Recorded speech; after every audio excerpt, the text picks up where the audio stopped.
ఆయనతో కలిసి ధ్యానించడం మూడవ ఈ ఆదివారంగా ఈ ఆదివారంగా ఆయన ఆదేశాన్ని పొందుకోవడం. ఆయన ఆదేశాన్ని పొందుకోవడం. నేను ఆదేశించినాడు. ఆదేశించడం అంటే ఏంటి? ఆదేశించడం అంటే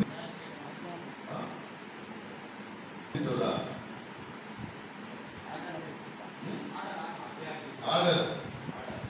మన ఇంగ్లీష్లో తెలియ మనకు అర్థం ఆర్డర్. ఆ ఆర్డర్ను మనము ఏం చేయాలా? అమలుపరుచుకోవాలి. దేవుడు ఆర్డర్ వేసినాడు, ఆ ఆర్డర్ను అమలుపరుస్తాడు.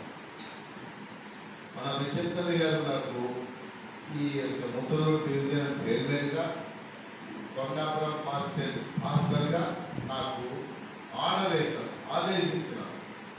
ఆయన ఆదేశాన్ని పురస్కరించుకొని నేను ఇక్కడికి వచ్చి సేవ చేస్తూ ఉన్నాను. సేవ చేసేది దేవుని పని. దాన్ని ఏమంటారంటే మిషన్ అంటారు. మిషన్ అంటే పుట్టు మిషన్ కాదు. మిషన్ అంటే మిషన్ అంటే సంస్థ కనుక దేవుని పని చేయుట. మిషన్ అంటే దేవుని పని చేయుట.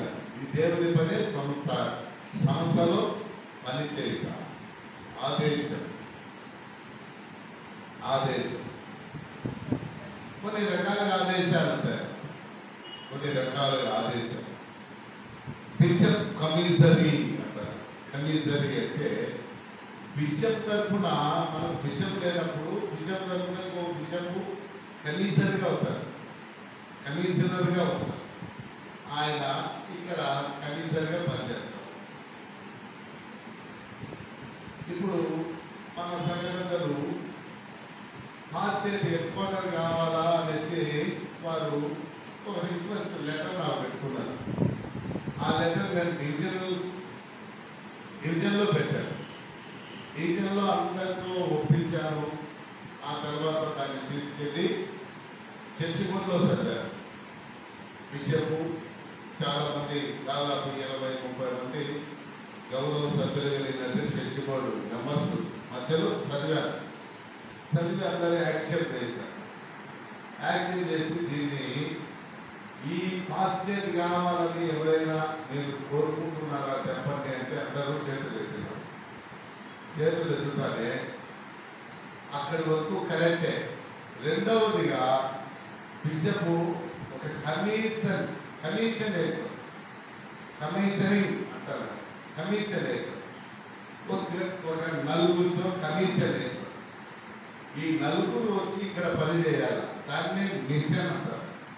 ఈ నలుగురు వచ్చి ఏం పని చేయాలంటే ఇది శాంతినగర్ హెడ్ క్వార్టర్ ఉండడానికి అర్హత ఉందా, దీనికి ఎన్ని పల్లెలు అయితే సరిపోతుంది, వీళ్ళు గురువును మరి పోషించగలిగినటువంటి ఆ సత్తా ఉందా అని ఈ నలుగురు కమిషనింగ్ వేసినటువంటి వారు వచ్చి ఇక్కడ ఎంక్వైరీ చేసి పరిశీలన చేసి పరీక్షించి వాళ్ళు ఒక రిపోర్టు బిషప్ తండ్రి గారికి ఇస్తే అది సెంట్రల్ కోర్టులో చదివితే సెంట్రల్ కోర్టులో అందరూ ఒకే చెప్తే ఇక్కడ పాస్టేట్ను ఏర్పాటు చేయడానికి ఆర్డర్స్ వచ్చేస్తారు.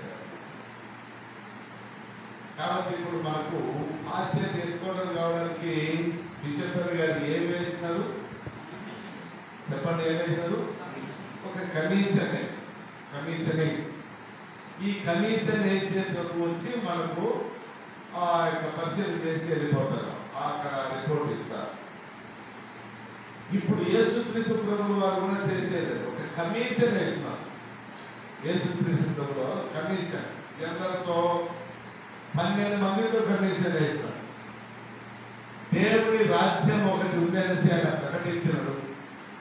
దేవుడి రాజ్యం కొరకు మీరందరూ సిద్ధపడాలా, పాపము నుండి శాపము నుండి విడుదల పొందినట్లుగా ఆ దేవుడి రాజ్యానికి వచ్చేది. కాబట్టి ఆ రాజ్యంలో చేరాలంటే ఆ పాపం ఏమాత్రం ఉండకూడదు అనేసి యేసు ప్రభువు వారు బోధించినారు. బోధించినట్టు ఆయన శిష్యులకు ట్రైనింగ్ ఇచ్చినాడు. ఈ రకంగా మీరు చేయాలా ఆ శిష్యులకు ట్రైనింగ్ ఇచ్చి ఆ ట్రైనింగ్ ప్రకారము వారు పని చేయాలి. యేసుక్రీస్తు ప్రభువు మరణించి పాతిపెట్టబడి తిరిగి 3వ దినమున లేస్తానని చెప్పి లేచినాడు. పునరుత్థానుడైన లేచిన తరువాత ఎవరికైతే బాధ్యతను అప్పచెప్పినాడో, ఎవరికైతే కనీసను అప్పచెప్పినాడో వాళ్ళు పని చేయకుండా మూలన కూర్చొని ఒక రూమ్లోకి వెళ్ళి గడలు పెట్టుకొని గడ వండుతా ఉంటారు. కమిషన్ వేసినటువంటి కమిషన్ వేసిన బాధ్యతను విస్మరించు.